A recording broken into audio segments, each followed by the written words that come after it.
All right. Good evening, everyone. So Oh, wait. glad everyone could make it tonight. This is our third and final installment of the Commander-in-Chief Trophy Series featuring the Army-Navy game that's going to be held this weekend. I'm sure everybody knows, Saturday, 1 p.m. MetLife Stadium. And to me, this is like the Super Bowl for all of us. Like this is one of the greatest games. And we leading up to today, we had featured Army versus Air Force, Air Force versus Navy, and now Army versus Navy. And with us tonight, we have two captains from the 1988 teams of both Army and Navy, and representing the U.S. Uh, Army at West Point is Troy Lingley, who played linebacker and was a co-captain in 1988 and led the team in tackles in 1987 and 1988.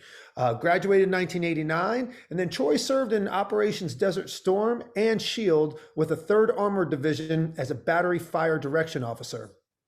After leaving the Army, he became a financial advisor with Edward Jones. He served clients in central Indiana for 25 years, positively impacting hundreds of families, helping them attain their goals. He also served as a regional leader with Edward Jones for 6 years. He helped recruit dozens of financial advisors and coached them to achieving their objectives. As a general partner and registered principal with Edward Jones, he saw the firm grow from less than 2,000 financial advisors early on to nearly 19,000. His last responsibility was leading and coaching a group of leaders from 13 Western states, encompassing over 1,600 financial advisors, accounting for over 170 billion in assets and close to 1 billion in revenue. So, Troy, so glad you're here. Just say hi to everybody. Hi, humbled to be here. Thanks so much, Harrison. So pumped to have you. And with us representing the U.S. Naval Academy is Mark Pimpo. So Mark went to the Naval Academy Prep School in 1984, 1985, and rose to defensive captain there and was the team MVP. And then from 1985 through 89, he played on the Navy Academy football team, rose to defensive captain again, was a 2-time AP All East honorable mention, and 3-time ECAC Defensive Player of the Week.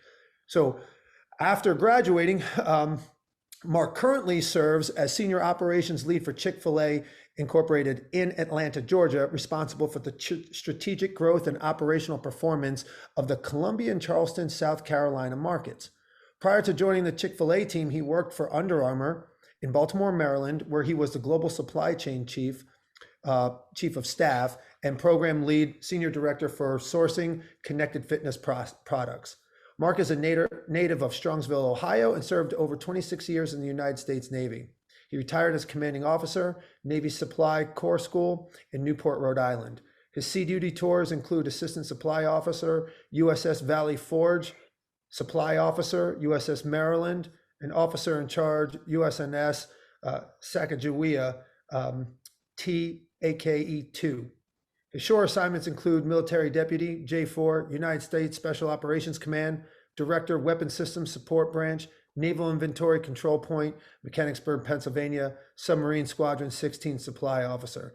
Mark attended the Naval Academy Prep School in Newport, before eventually having this illustrious career with the U.S. Naval Academy. So what makes me so proud to have Troy and Mark here to go down memory lane and really show us the lineage of really what Army-Navy football is all about. Both these folks are linebackers. And if anybody watched the NFL game last night, I think that Bills-Patriots game was a perfect preempt or foreshadowing about what we're going to see on Saturday. Smash mouth football, and nothing is better than the Army versus Navy game. So to get this thing started here, I'm going to come out by humbling Troy Lingley and showing a couple of his highlight films or highlight plays from college. So let me share my screen and I'll show you what you saw last night. If you're watching the NFL, happened in 1988. We're going to check it out right here. Okay, and hey, Mark, Troy, real quick, can you just give me a thumbs up if you can see the film? Got it? You got it. Perfect. All right. So Troy's wearing number 45 here. I want to move this bar. Going sideline to sideline, smacking it. All right, let's go back.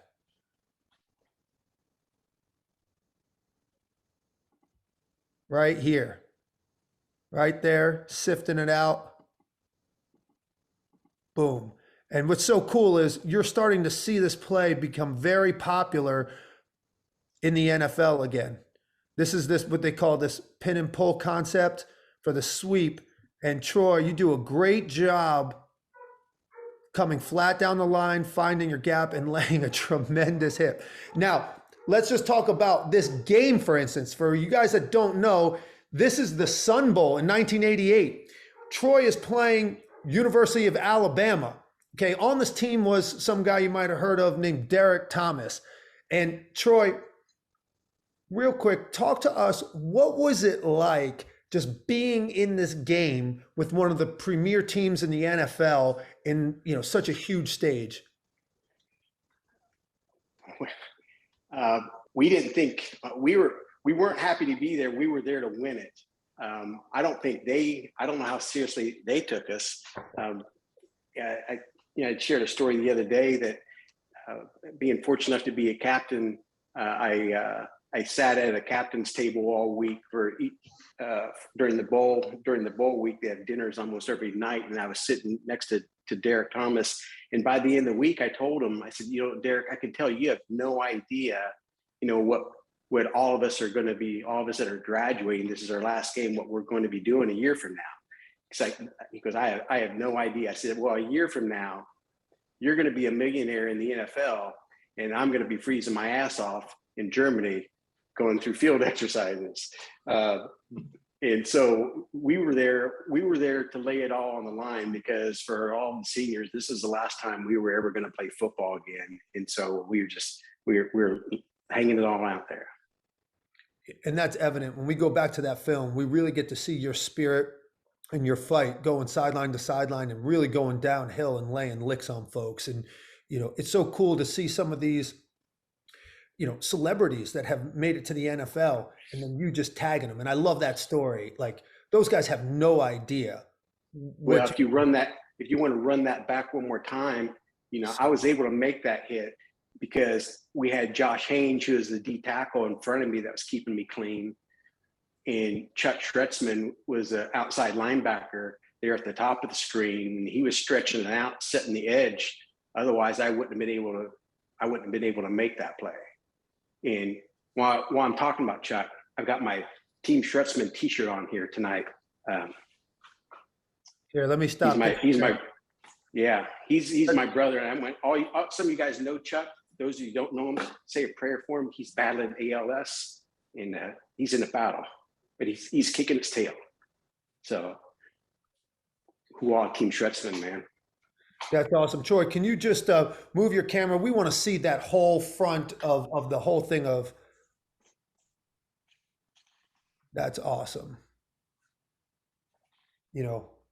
Unbelievable. And this is one of the reasons why I love the Commander-in-Chief Trophy games. Is it's about fighting for your brothers in arms.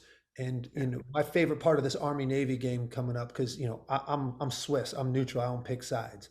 It's just to see you guys all arm in arm afterwards, saluting the national anthem and then fighting for our country. And I think that spirit is why you can take it to teams like Alabama and whoop their ass, because the love that you have for each other and the fight, it's unprecedented. And I think the academies really embody that. So thanks for sharing that, Troy. I'm going to share a similar video here of Mark Pimpo doing the exact same thing. So you're going to see Mark as an inside linebacker as well, lighting it up. And Mark, right now, give me a thumbs up if you can see the screen, the share going properly. Awesome. So this game is versus Pitt, okay? And what's so cool about this game, back to smash mouth football, this fullback right here, or the running back here in this game, is Ironhead Hayward from Passaic, New Jersey. Now, I'm from New Jersey. I went to Fairlawn High School, and Ironhead is a god in New Jersey. before they call him Iron Head because the rumor is he got hit in the head with a tire iron and it didn't do anything. I don't know if that's real, but I do know this. This guy brought the lumber. He was Ironhead Hayward was what 5'11", 268. Mark, was that right? He wasn't very 5'11", tall. 265. That's right.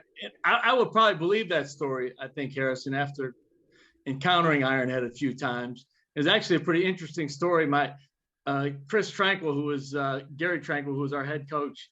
I'll tell it after. Go ahead, run the. No, keep talking. I'm just going to play this as background here while you keep talking. Yeah, well, so the week of the Pitt game, Chris is sitting next to me in physics class, and I see him doodling around and drawing it, and he ends up drawing this F equals MA. I don't know if I can put up my camera here so everyone can see it. So here's what he draws: F equals MA. He's got Craig Hayward, 5'11", 265, and Mark Pimpo, 6 foot, 218, with F equals MA, and just with a big question mark. So. It's messed up you with a little arrow. What's that? I was the little arrow at the time, Harrison, right? At the time. Well, I'll tell you, I get to watch this whole game. So yes, it's true. I am picking out highlights, but you were taking it to him. And again, it goes back to showing the heart and the tenacity and the perseverance to bring it to him. It's like, you're clearly not affected, and you represent that there are anomalies to physics, and we're going to start to show it. Yeah, it's true. Because as we start to go through this, Mark, you're bringing it. And also, I want everyone to realize too, the other running back in the game is Louis Riddick. Louis Riddick, the ESPN, analyst, the guy that was just, calling the game on Monday night. That was Louis Riddick. So let's go back to watching that film here of Troy. Okay. I mean, this is smash mouth football. It was a lost art. The Patriots and the Bills brought it back a little bit last night.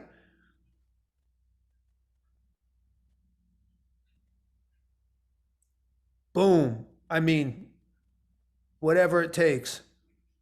Mark's wearing number 37. I'm not seeing the video on that, Harrison. You're not seeing it? Okay. No. I'm sorry. Let me go back. Good. Stop share. Share screen. Mark. Boom. How about now? There we go. Yeah. Yeah. Okay. Yeah. There it is. 37. Yeah. The big 1980s neck roll. So I'm glad you brought that up. Your quarterback was wearing the neck roll. Right.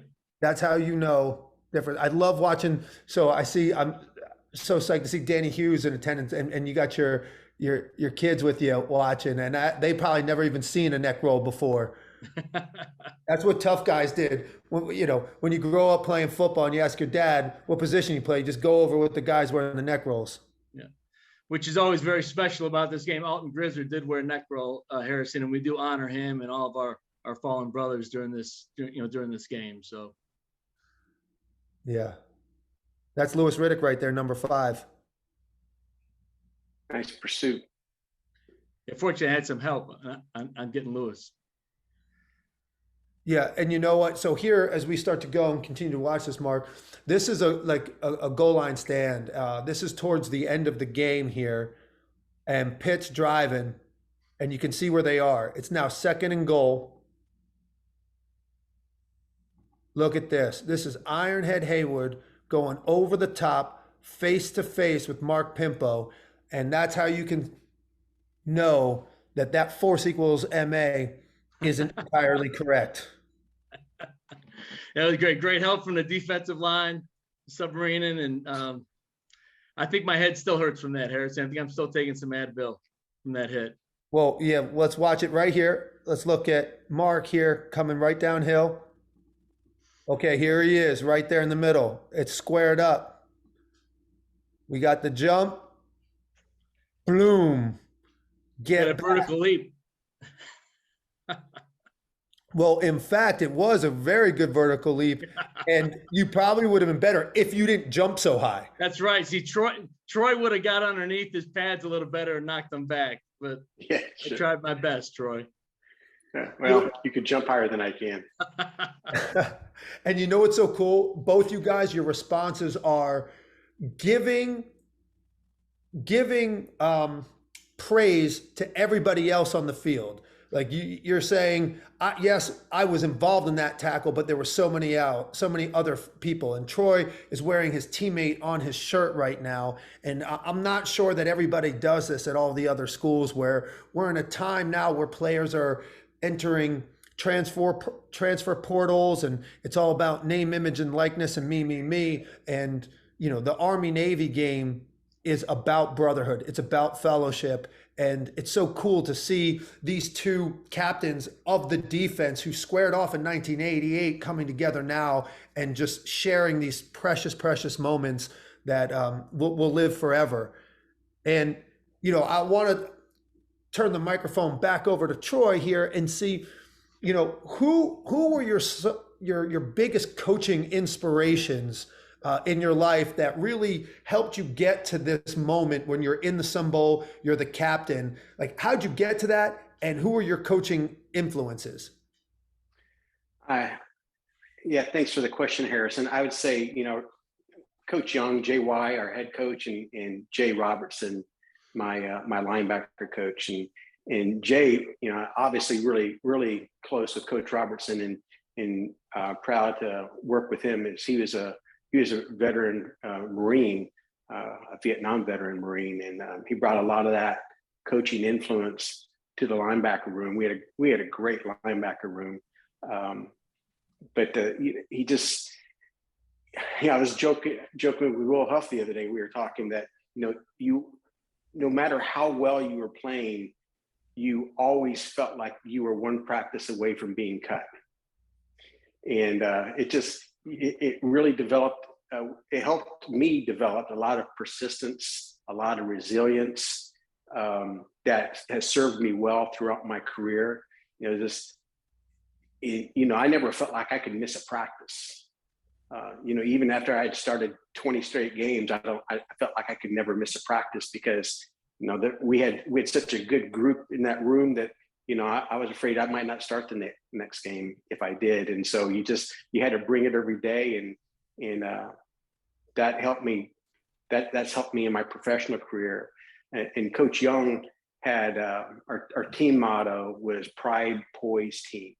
And those are three words that I've carried forward with me. Just having pride in the way we conduct ourselves as cadets, as well as football players, as teammates. Having that accountability to your teammates, having that poise, talking about the resilience and the persistence that I mentioned before.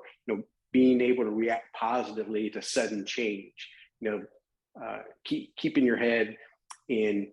And then team, always whatever goals you had, they were always subservient to the team's goals. You do whatever is best for the team, and you sacrifice the individual for the team. And those three things have served me well over the last 30-something years. Yeah. Thank you for sharing. I'm going to ask you to tell another story here, but I want to now give that question to Mark. And Mark, who were the biggest coaching influences in your life that allowed you to rise to captain of the Naval Academy?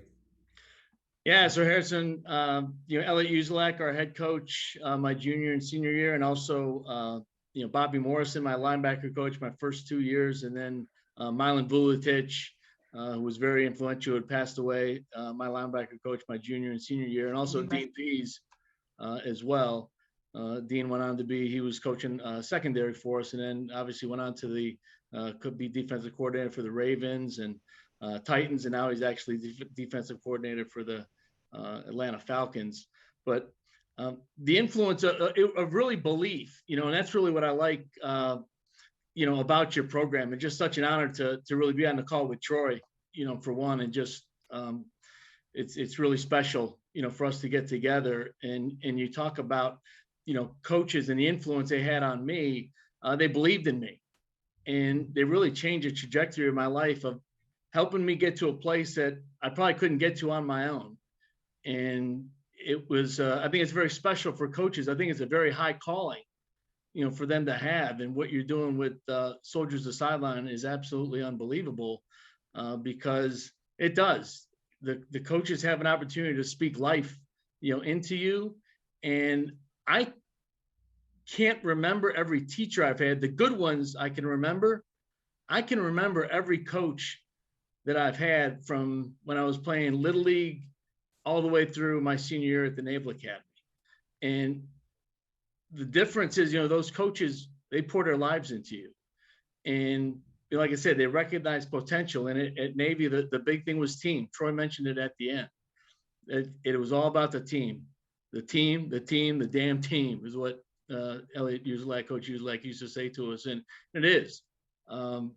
It's not about yourself. And I think all of us we're part of something bigger than ourselves. But for me, it's always about the team. Great response. And so how has this team concept and the influence of these coaches and the experience you had playing for the Naval Academy, how has this coaching concept stuck with you in your leadership, Mark, in the military, in the Navy, and then into business now as you have risen up in Chick-fil-A?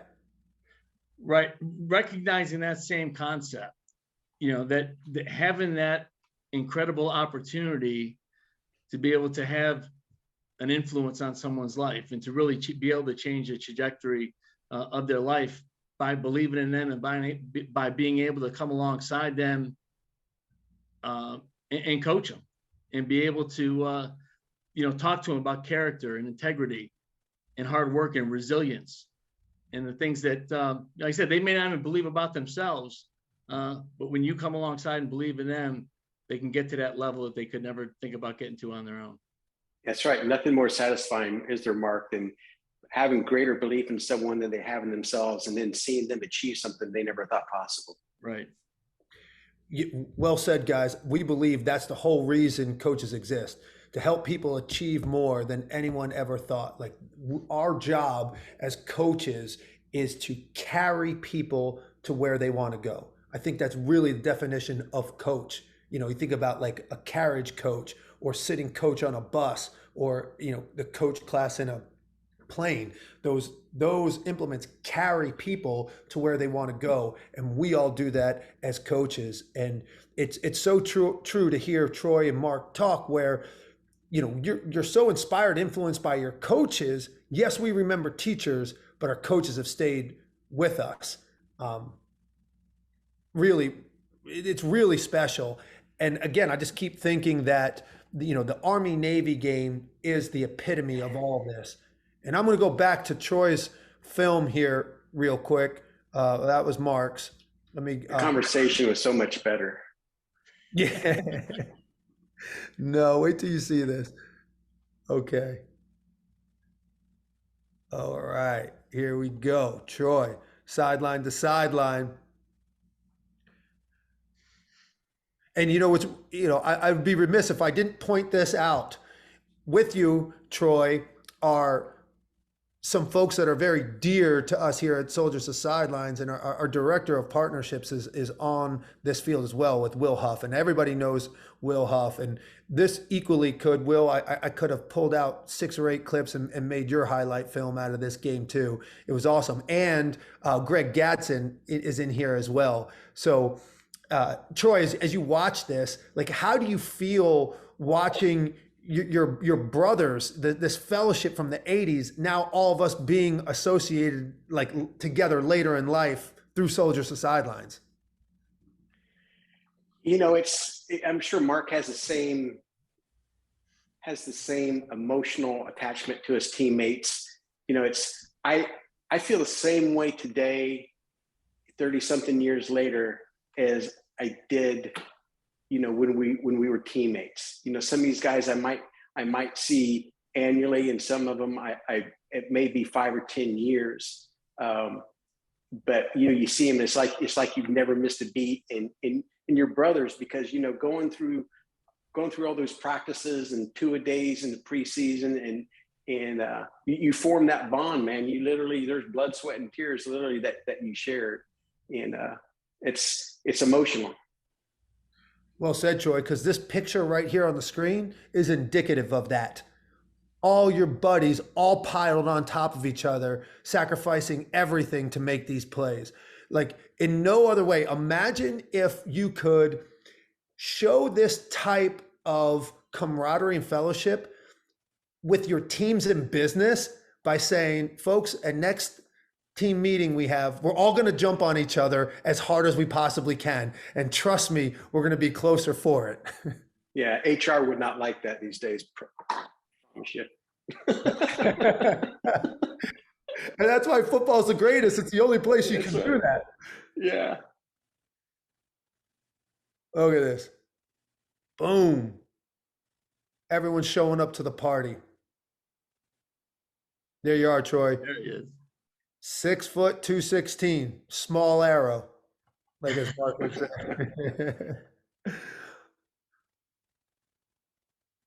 Boom.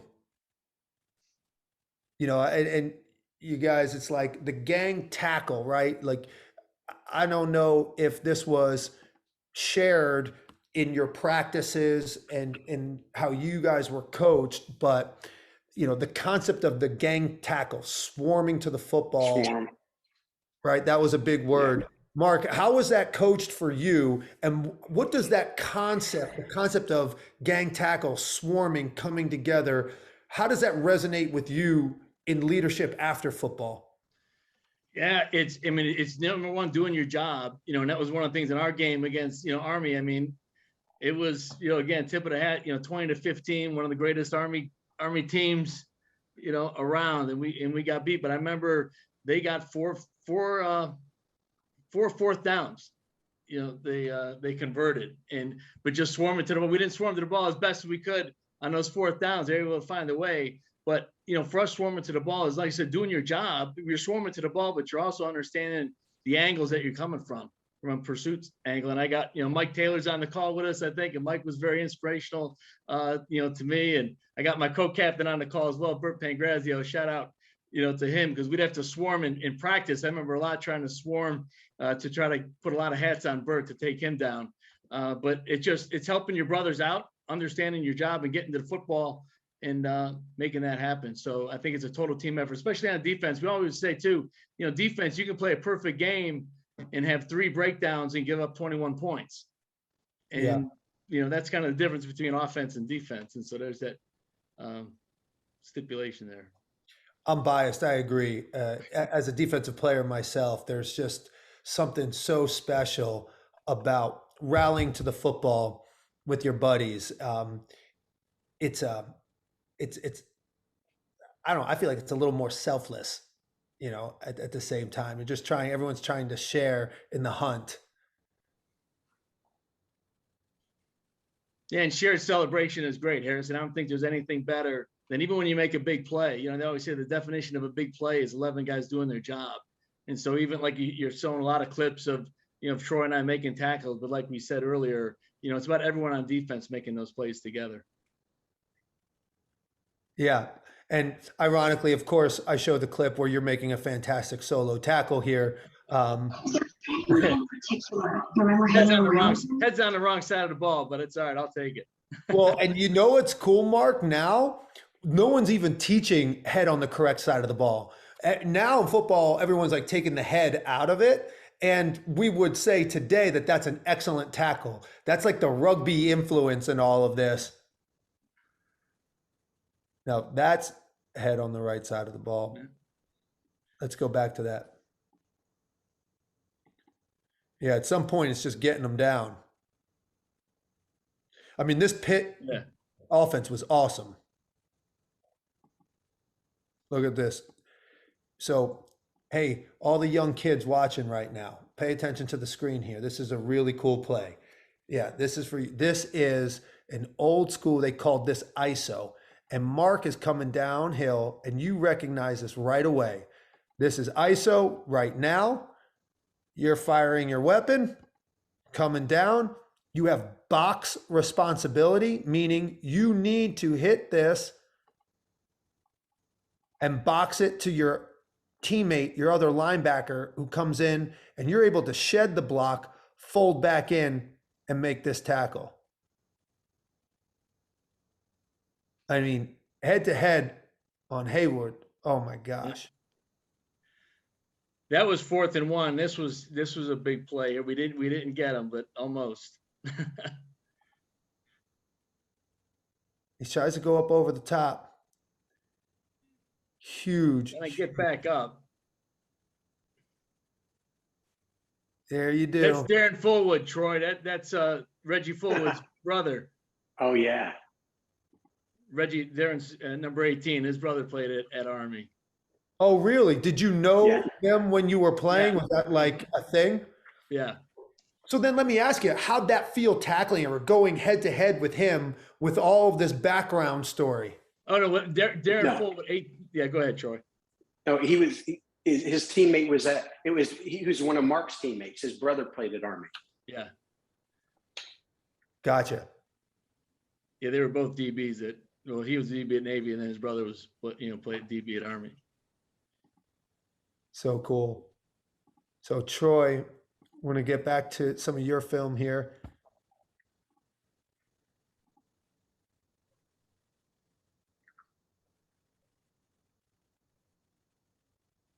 Now these running backs are lightning speed. This is lightning fast. Boom, downhill. I mean, that's I was catching shoelaces most of the day.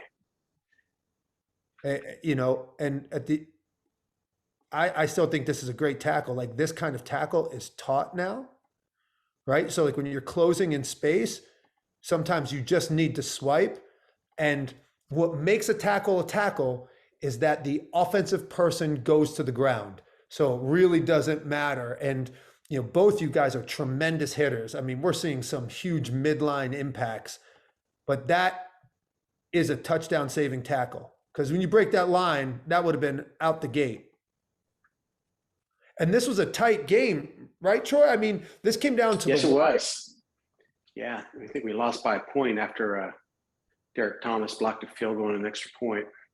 Yeah, exactly. He blocked 2 kicks, and here we are. This is the end of the game. Do you remember this part, Troy, where it's like they're about to score, you still have the lead, and you got to keep them out? Yeah.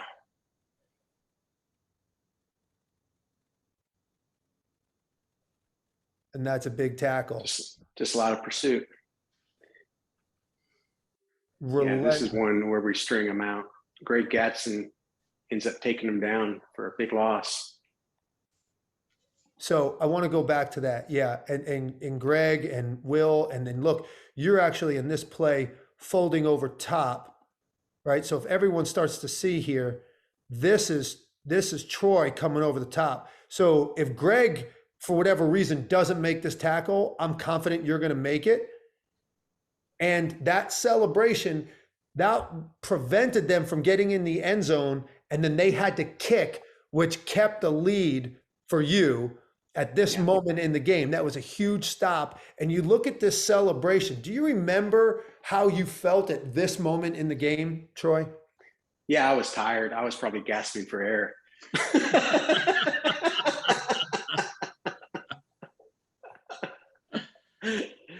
No, we were thrilled we kept them out in the end zone. Yeah, I mean, it's the Sun Bowl. You're playing against Alabama in Tempe, Arizona, and I mean that is a huge stand. Do you still reflect like on those feelings sometimes? Ever, going to bed being like, man, that was a wonderful time. Well, my lasting memory of that game was sitting in the locker room after the game. With my shoulder pads off, just sitting there on the stool, just thinking, this is the last time I'm ever going to take these pads off. Last time I get to play football. Well, it was sad, but candidly, there was also some relief too, because as playing football at the academy is such a privilege, but it was a grind too. For guys like Mark and I, it was a constant battle to keep weight on. And, you almost make yourself sick eating as much as you could all the time, just trying to maintain your weight and, playing through injuries and you loved it, but at the same time, there was part of it I was going to miss it, and part of it I wasn't going to miss. Mark, how did you feel about your last play with the Naval Academy? Yeah, very emotional. I remember, one of the things I remember is a lot of just the brotherhood that we have within our own teams, but also across the field as well. With Army, I had some challenges, physically. I had, 2 scopes my senior year and had one, done before Army, and then got hurt again in the fourth quarter. And, but, came back in, obviously wasn't going to miss the end of that game. And just the brotherhood and the hugs that we shared after the game, and guys coming up to me and appreciating the effort on both sides, and also just the brotherhood collectively, recognizing that that's the last time you'll suit up with those team members, with those brothers that you've been through so much with. To Troy's point, you go through so much adversity. You reflect a lot. You reflect of the goodness though of the game, as well. You'll miss the camaraderie that is so special, during that time. But you're also extremely grateful for all the lessons, that you've learned through the game, and the great relationships and friendships, that you make, that we still have, for today. I mean, just extremely special. I'm envious of that. I love my college football teammates dearly, and we still get together, but it appears, as a civilian, I am envious of the depth of the bonds that you guys have, even with each other as adversaries and rivals, right? There's a connection that you have that I'll never have.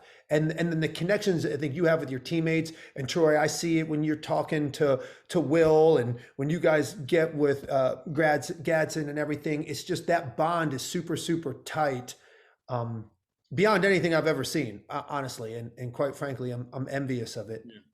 And Harrison, I think that's what you bring, the point you bring up, and I think you related to, to Troy, and they, taking Alabama right to the wire the way they did, and just that brotherhood that we have for each other, and the love that we have for each other, enables us to compete at that level. With us taking Notre Dame when they were number 1 in the country and won the national championship, we took them pretty close, to the wire that year. My brother's on the call. Got to give a call. I'm in Columbia, South Carolina right now, and the South Carolina fans, they voted the greatest disaster in the history of South Carolina football is when Navy beat them when they were number 2 in the country, getting ready to go to the Orange Bowl to play, for national championship. My brother David, who's on a call, he's nose guard, on that team, and so they still talk about that down here in Columbia, the old Gamecock fans. But it's special, and that's what enables us. I mean, on paper we shouldn't be able to compete with those schools, but the brotherhood, the camaraderie, and the resilience that we share on the field and also bring, to the battlefield is what makes it special. And those are the characteristics that our soldier coaches have and need to continue to preach and coach to our young athletes today. So I see a bunch of these young athletes on the call here right now, and just remember that, like, it's about your team, it's about your brothers, and doing it together is so much cooler than doing it alone. So now another question I have to ask, and I'm curious, you go through this transition as a football player, but like Troy, like you were talking to Derek Thomas about, he's not really transitioning. He's transitioning to the NFL draft and is going to be a top 5 pick, right? And now both of you have to now serve the country. So can you take us back to where your mind was then, as you are now getting ready to serve in the Army and serve in the Navy? And I guess we'll start with you, Troy. Yeah, so first thing that comes to my mind and with your question is how fortunate I was that I wasn't an offensive lineman because those fat boys have to cut a bunch of weight to graduate. I didn't have that challenge, but it was just I felt so prepared. I remember talking to Colonel Tex Turner, he's a head of Department of Military Instruction at West Point when we were there, and asking him for advice. I said, Tex, do you think I should go to Ranger School? He's like, you can go to Ranger School if you want, but you're not going to learn anything there that you didn't learn here at playing Army football for 4 years. I mean, that instills the teamwork and the toughness and the persistence and the resilience in you that a lot of guys go to Ranger School to try and get. So that's what Tex told me. I didn't go to Ranger School. There may probably some Rangers on the Zoom that might dispute some of that, but I felt so well prepared to go out and be part of a team in the Army and to lead soldiers. That's the answer to my answer to your question, Harrison. That's a great answer. It was almost like, this is what we do. You're born to do this, right? Mark, how'd that feel for you? Because now you're getting ready to, did you go immediately out to sea? Harrison, immediately I went into coaching. I was a graduate assistant in the Navy. So I got commissioned as an ensign, and then I stuck around and coached for the year. And it was just amazing. It was just a great opportunity to the brotherhood that we have, the mentors, the guys that I looked up to, that I played, Andy Ponciego, Mike Taylor, who's on this call, Vince McBeth, who you had, earlier, Tommy Doman, those guys that would be able to help me along as a player that understood, and then coaching. And that was great. So that's how I started. And then went to Supply Corps school. Yeah. Went out to the Valley Forge, and that was, right when I got out to the ship, we were out for Desert Shield, Desert Storm. So it was interesting. It's actually that like a week after that, it was the Army Navy game, and George Chump was the coach at the time, and so I helped with the transition. I got a relationship with Coach Chump, and I asked him to wear the hat, the Valley Forge ball cap on the sidelines. And I think up to that point, I don't know if that was really in vogue, or not, that the coaches would wear like a unit or a ship's ball cap. And so he did, and we're leaving, and the whole crew was all fired. We had the game as we're pulling out of San Diego that morning, and they showed the sidelines with the head coach with that, with the ship's ball cap on, and just the whole ship erupted. It was a pretty cool scene. But then the admiral called the captain of the ship and was wondering why, admiral over at the USS Ranger, and wanted to know why the Ranger ball cap wasn't being worn on the head coach's hat. So, hey, no good deed goes unpunished, right? But it did. No, I mean, in football, it was just, you take everything that you learned, just like Troy mentioned, and you're able, and such a blessing and such an honor to be able to lead young sailors, and to have that opportunity to be able to impart your knowledge, and just like I said before about belief and believing in them, and understanding they're being a part of something bigger than themselves, and having that opportunity to wear the cloth of our nation. And I'll say this though too, Ronald Reagan, famously said, he said, some people go through their entire life wondering if they made a difference. He goes, but if the Marines don't have that problem, but it's much more than the Marines. It's everyone that wears the cloth of our nation. And I'll take it a step further. Coaches won't have that problem.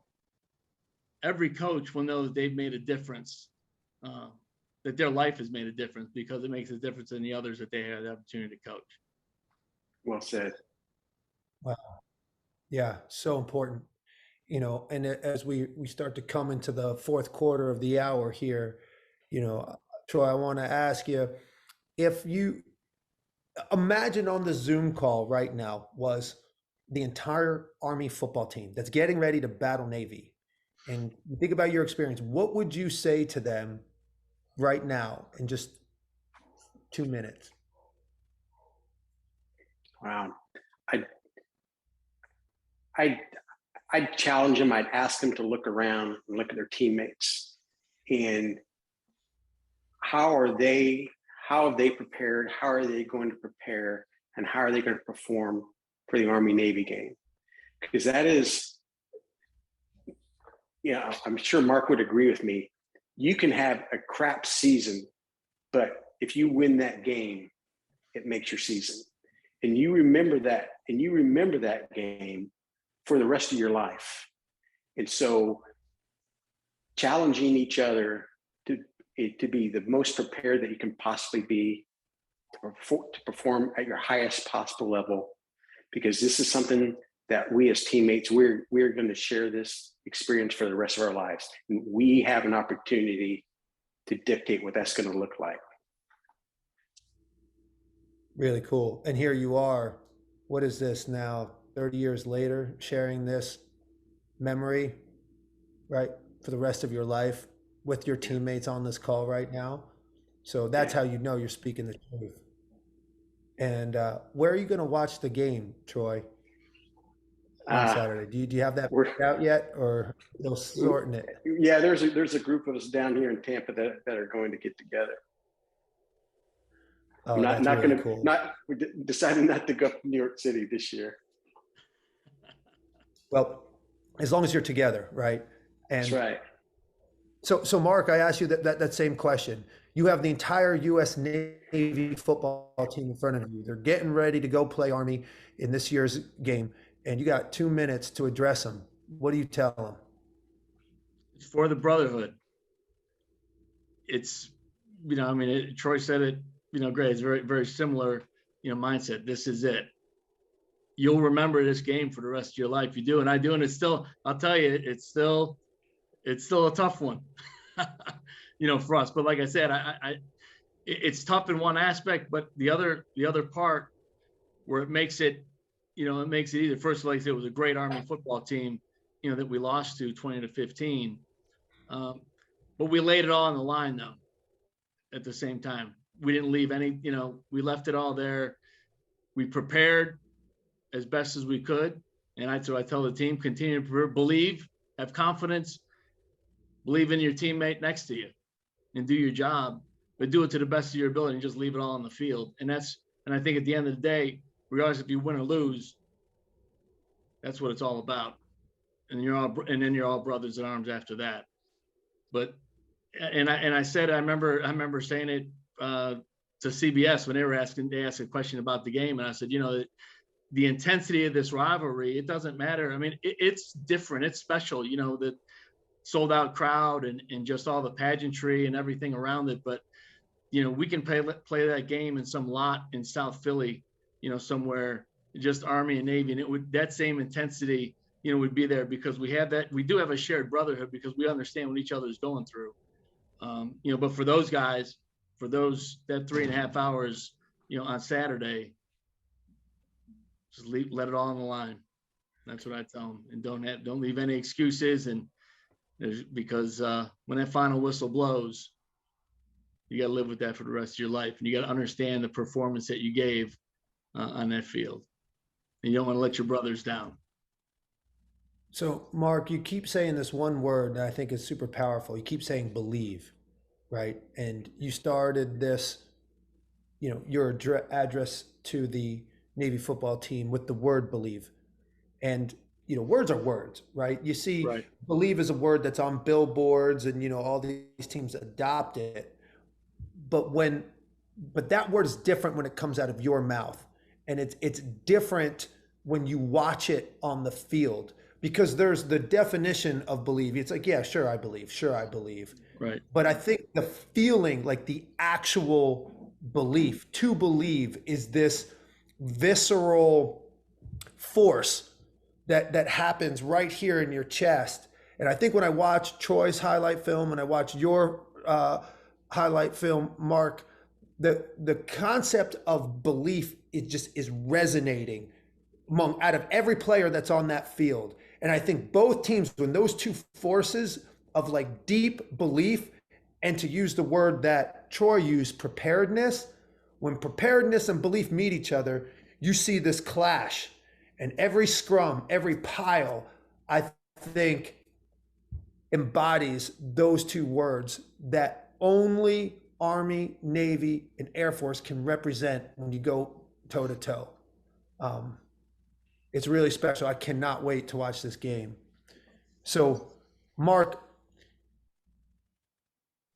last words. What would you say? What would be your departing words for this show, for everyone that's on this call, and anything you want to say to the soldier coaches, soldiers to sidelines? I just want to say thank you. First of all, Harrison, thanks for the amazing things that you do.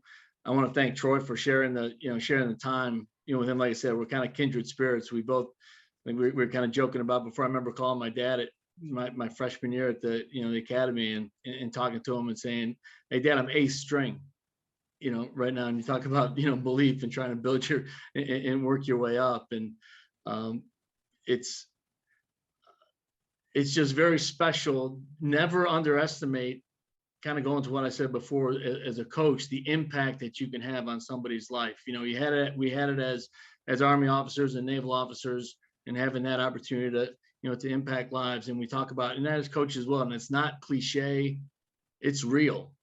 And I did mention that word belief. That's such a powerful word, Harrison. I think, and for us that played at the academies, a lot of us were looked over by the bigger schools, a lot of times. And so we had to have that belief in ourselves, but also that belief in each other. And what coaches, this Soldiers to Sideline is such a powerful tool to really, for the next generation. It really is, and how it really molds, young people's lives. And there's so much noise and so many different things that people are being attacked from a character standpoint and culture. And to have, men and women of honor that can coach and set an amazing example for young people that need it, it doesn't get any better than that. And so I salute, what you and Will and the entire organization is doing. It's just an honor to be part of this. Oh, well, thanks, Mark. I mean, those are unbelievable words, and we share the exact reciprocating sentiment. We are just honored and humbled to have you a part of it, and thank you for being here. And Troy, what would you like to leave us with before we close out the hour? Well, thanks, Harrison. And just an aside, I think it's appropriate that you have me go second, because Army will be singing second on Saturday.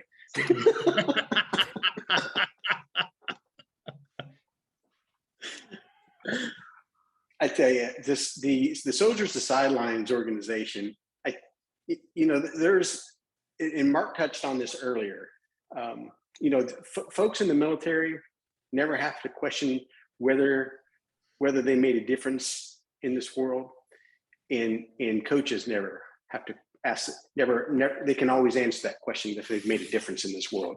And when I think of honorable professions, it's such a natural transition for our folks coming out of the military. There are so many skills that they acquire and hone in the military. I think it's a natural transition into coaching and just moving from one honorable profession to another. If I assume maybe most folks on the Zoom are familiar Soldiers to Sidelines. If you're not, I encourage you to get familiar with Soldiers to Sidelines. If you have the means, help fund Soldiers to Sidelines, because it's going to make an impact in a lot of lives, a lot of young people's lives.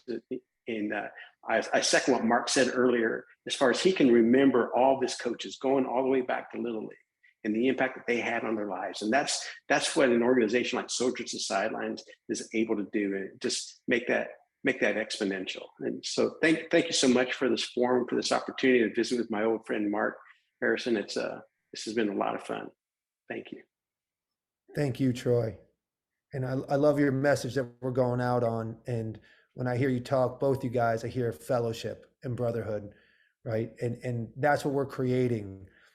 We are that as coaches, and you all were that as service members and now veterans. And together we can continue to serve this country and make a huge difference. So thank you so much for your time tonight. I love hearing those stories, and I thoroughly enjoyed watching all that football of both you guys to select those 7 plays of each of you. It was a true honor.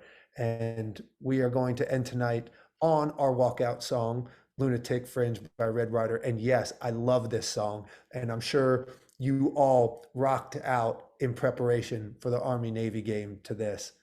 Good night, everyone.